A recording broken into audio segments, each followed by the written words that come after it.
Jumpa lagi saudara-saudariku yang terkasih, kembali Anda bertemu dengan saya, Pastor Igo Walerubun MEC, dalam Kisah Para Orang Kudus setiap hari.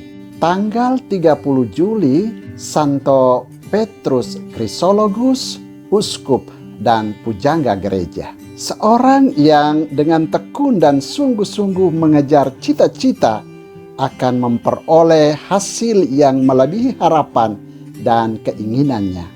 Prinsip ini terlihat dan terlaksana dalam diri Santo Petrus Chrysologus yang dijuluki si mulut emas. Ketika masih muda belia, ia sudah menjabat sebagai uskup di Ravenna. Pada masa itu, cara hidup kafir yang merajalela di antara umat di keuskupannya merupakan suatu masalah berat yang harus dia tangani. Untuk itu, senjata ampuh satu-satunya ialah khotbah-khotbahnya yang menyentuh hati umat. Dan Petrus Chrysologus berhasil dalam memanfaatkan senjata ini. Khotbah-khotbahnya yang pendek dan menyentuh hati umat berhasil mempertobatkan banyak umat. Dalam khotbah-khotbahnya, ia menekankan pentingnya penghayatan dan penerapan asas-asas moral Kristiani dan ajaran resmi gereja tentang iman akan Yesus Kristus. Hal ini sangat cocok dengan keadaan umat di Ravenna yang dilanda praktek kekafiran. Penyajian yang sangat bagus dan autentik membuat khotbah-khotbahnya sangat bermutu. 13 abad kemudian, Paus Benediktus ke-13 mengangkat dia menjadi seorang pujangga gereja.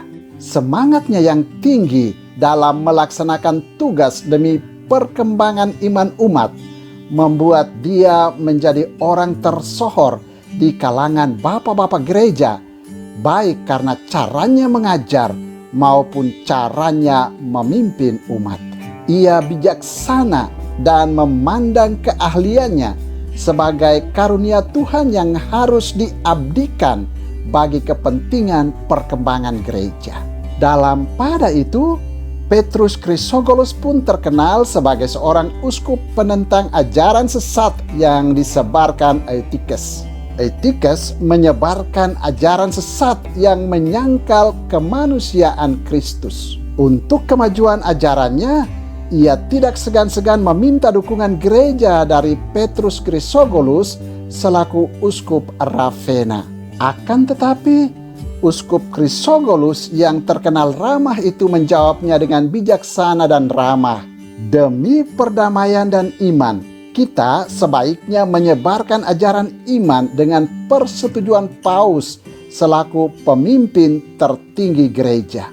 Oleh karena itu, ia menolak gagasan Eutyches dan sebaliknya mendesak dia untuk mengakui dan mengimani rahasia penjelmaan Kristus dan semua kebenaran iman yang diajarkan oleh gereja.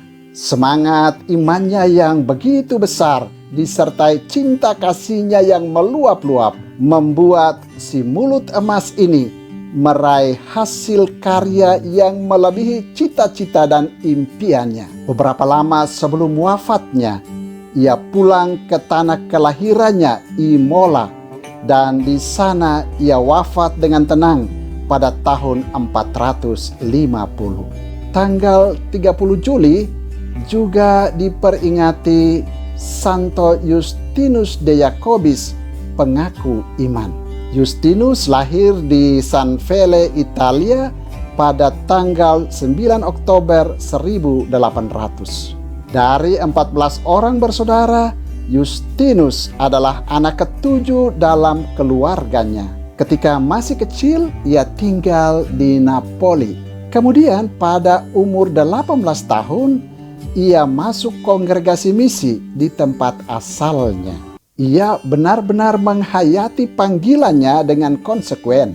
Menurut kesan kawan-kawannya, ia adalah seorang biarawan yang dicintai Tuhan dan sesama manusia karena sifat-sifatnya yang menyenangkan banyak orang. Rendah hati, ramah, dan suka bergaul dengan siapa saja. Setelah ditahbiskan menjadi imam, ia bekerja di antara orang-orang miskin dan melarat di luar kota.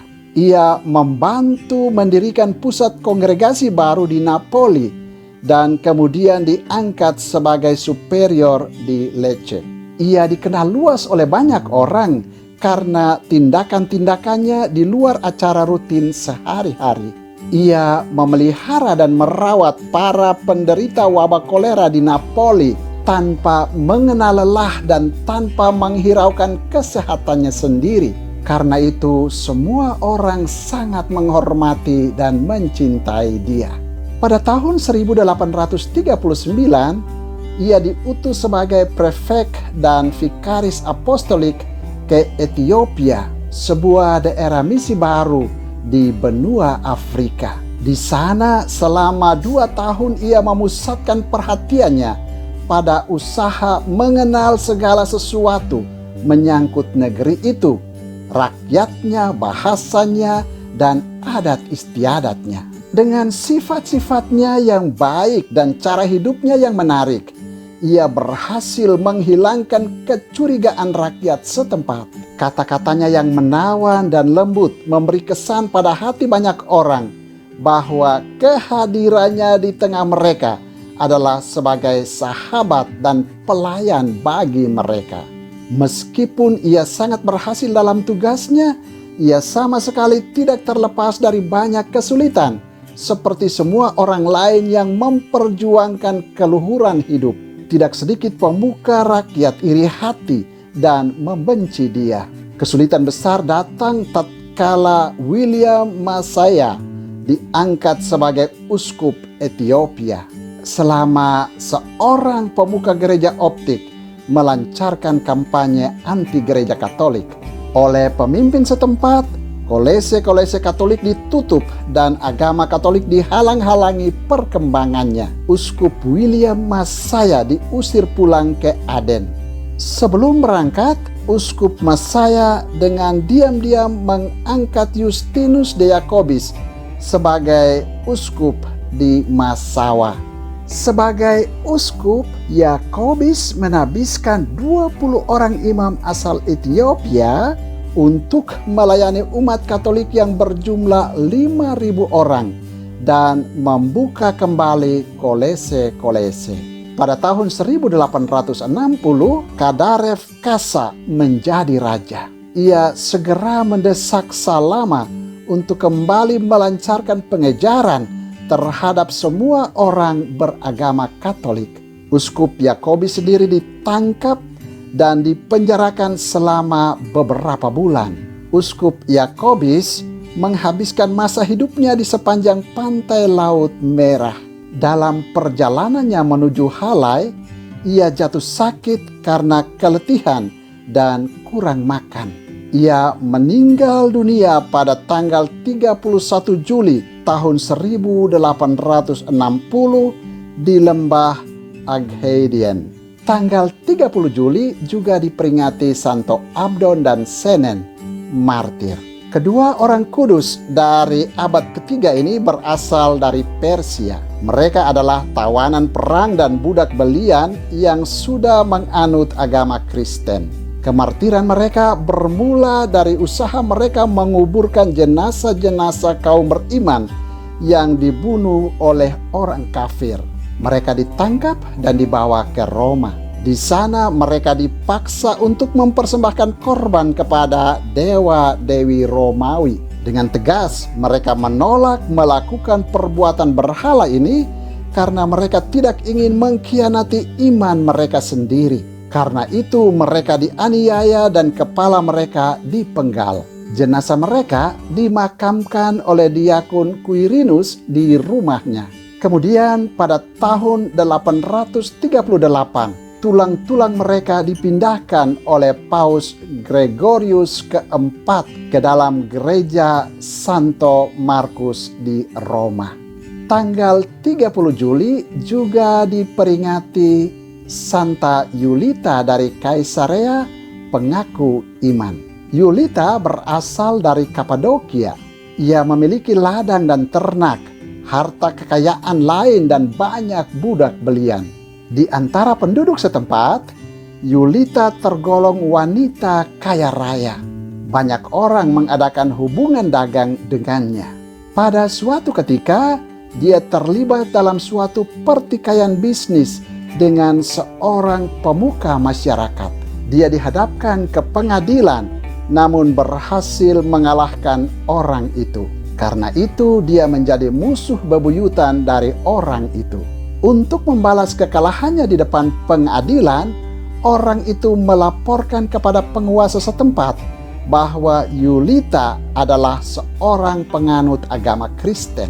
Karena laporan ini, hakim memanggil Yulita dan memaksanya untuk mempersembahkan kurban bakaran kepada dewa Zeus. Yulita berani menentang. Dengan tegas ia berkata, "Ladangku dan semua kekayaanku boleh diambil dan dirusak, tetapi sekali-kali aku tidak akan meninggalkan imanku. Aku tidak akan pernah menghina Tuhanku yang telah menciptakan aku. Aku tahu bahwa aku akan memperoleh semua itu kembali di surga." Tanpa banyak berpikir, hakim itu menyuruh para algojo membakar hidup-hidup Yulita di depan umum. Peristiwa nahas ini terjadi kira-kira pada tahun 303. Saudara, demikianlah 5 orang kudus yang kita peringati pada tanggal 30 Juli. Santo Petrus Chrysogolus, uskup dan pujangga gereja; Santo Justinus de Jacobis, pengaku iman; Santo Abdon dan Senen, martir; dan Santa Yulita dari Kaisarea, pengaku iman. Tuhan memberkati.